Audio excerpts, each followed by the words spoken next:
नथुराम गोडसे एक आतंकवादी या फिर एक सच्चा देशभक्त जिसने 30 जनवरी 1948 को बिरला भवन में गांधी जी की गोली मारकर हत्या कर दी, जबकि वो खुद गांधी जी के आदर्शों को ही फॉलो करता था। लेकिन ऐसी क्या वजह थी कि गोडसे को गांधी जी की हत्या करनी पड़ी और उन्हें 3 गोली मारी? नथुराम का जन्म 19 मई 1910 में पुणे के बारामती में हुआ था। उनकी विचारधारा संघ से प्रभावित थी। शुरू में गोडसे खुद गांधी जी के आदर्शों को फॉलो करता था, लेकिन देखते ही देखते गोडसे गांधी जी का घोर विरोधी बन गया। पर ऐसा क्यों? इसके पीछे कई कारण थे। गोडसे के मुताबिक गांधी जी की चिंताधारा हिंदू विरोधी थी। गोडसे ऐसा मानता था कि गांधी जी बिना सोच विचार के कई मामलों में मुस्लिमों का समर्थन करते थे। साल 1938 में गोडसे ने हैदराबाद में गांधी जी के हिंदू महासभा संगठन की तरह ही एक एंटी हिंदू डिस्क्रिमिनेशन कैंपेन को लीड किया, जिसके चलते गोडसे को 1 साल की जेल हुई। और यही वो टर्निंग पॉइंट था जब गोडसे गांधीवाद से सेक्युलरिस्ट बन गया। गोडसे के मुताबिक लोकतंत्र में धर्म के आधार पर किसी को भी विशेष अधिकार नहीं मिलना चाहिए। गोडसे का मानना था कि गांधी जी की सबसे बड़ी गलती थी खिलाफत आंदोलन का समर्थन करना।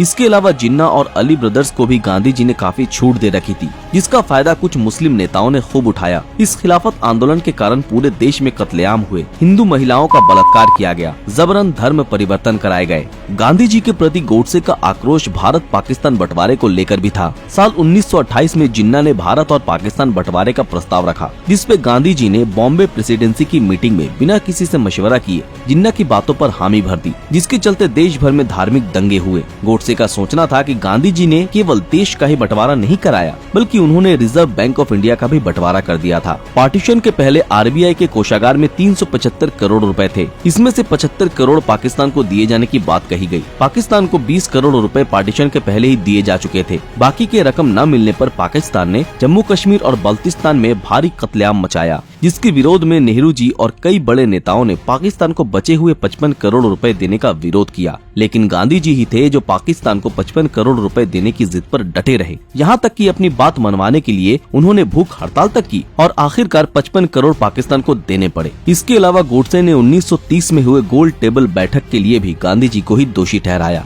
जिसे ब्रिटिश गवर्नमेंट द्वारा कराची में होस्ट किया गया था। इस बैठक में गांधी जी इंडियन नेशनल कांग्रेस को रिप्रेजेंट कर रहे थे, लेकिन इस बैठक में उन्होंने लोकतंत्र और राष्ट्रवाद के लिए कोई आवाज नहीं उठाई। इसका कारण था रैमसे मैकडोनाल्ड, जिन्हें कम्युनल अवार्ड दिया जाना था। सिर्फ इतना ही नहीं, गोडसे ने भगत सिंह, राजगुरु और सुखदेव की मृत्यु के लिए भी गांधी जी को ही दोषी ठहराया, जिसकी बड़ी वजह ये थी कि इन तीनों के मौत पर सुभाष चंद्र बोस ने गांधी जी के चुप रहने पर सवाल खड़े किए, जिसके बाद से गांधी जी नेताजी को अपना दुश्मन मान बैठे। गांधी जी की हत्या में गोडसे के भाई गोपाल गोडसे को भी दोषी माना गया। गोपाल गोडसे की लिखी किताब गांधी वध क्यों में गोडसे ने खुद कोर्ट को बताया कि उसने गांधी जी की हत्या क्यों की। वो गांधी जी और वीर सावरकर के लेखों से काफी प्रभावित था। गोडसे के दिए गए बयान में उसने कहा, मेरे सोच के मुताबिक पिछले 30 सालों में इन दोनों ने भारत के लोगों के विचार और कामों को जितना प्रभावित किया है उतना किसी ने भी नहीं किया। दूसरी बात गोडसे ने ये कही कि गांधी जी के लेखों को पढ़ने के बाद मैं इस बात पे यकीन करने लगा कि मेरी पहली प्रायोरिटी, पहली रिस्पॉन्सिबिलिटी हिंदुत्व और मेरे हिंदू भाइयों के लिए है। इस देश के नागरिक होने के चलते 30 करोड़ हिंदू भाइयों की स्वतंत्रता और उनके हक की रक्षा करना अपने आप में ही पूरे देश की सेवा करने जैसा होगा।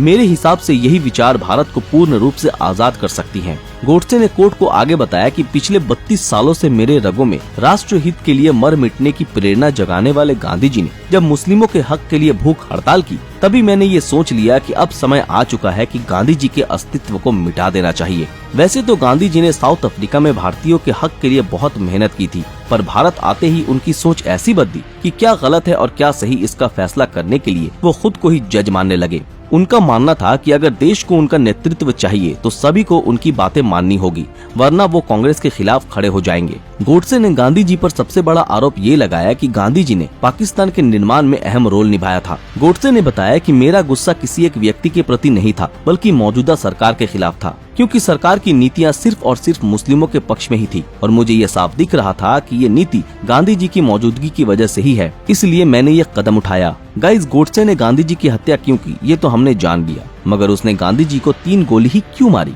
इसको लेकर आज भी कई तर्क मौजूद है। गांधी जी को लगे 3 में से 2 गोली उनके शरीर के पार हो गई थी, जबकि 1 गोली उनके शरीर में फंस गई। हालांकि गोडसे ने खुद 2 गोली मारने की बात को कबूल किया है। तो फिर तीसरी गोली किसने मारी? क्या कोई और भी था जो गांधी जी की हत्या करना चाहता था? ये राज आज भी किसी को नहीं पता। कुछ हिस्टोरियंस ये मानते हैं कि गोडसे ने शायद किसी को बचाने के लिए ही तीसरी गोली मारने की बात को स्वीकार किया था, लेकिन सच क्या था ये आज तक किसी को नहीं पता। गांधी जी की हत्या के आरोप में गोडसे को 15 नवंबर 1949 को फांसी दे दी गई। गोडसे के इस आचरण के बाद देश की जनता दो भागों में बढ़ गई, एक जो गोडसे को आतंकवादी मानते हैं और दूसरा जो गोडसे को एक सच्चा देशभक्त। गाइज, आपको क्या लगता है, गोडसे ने जो किया क्या वो सही था या फिर गलत? अपनी राय नीचे कमेंट में जरूर बताएं।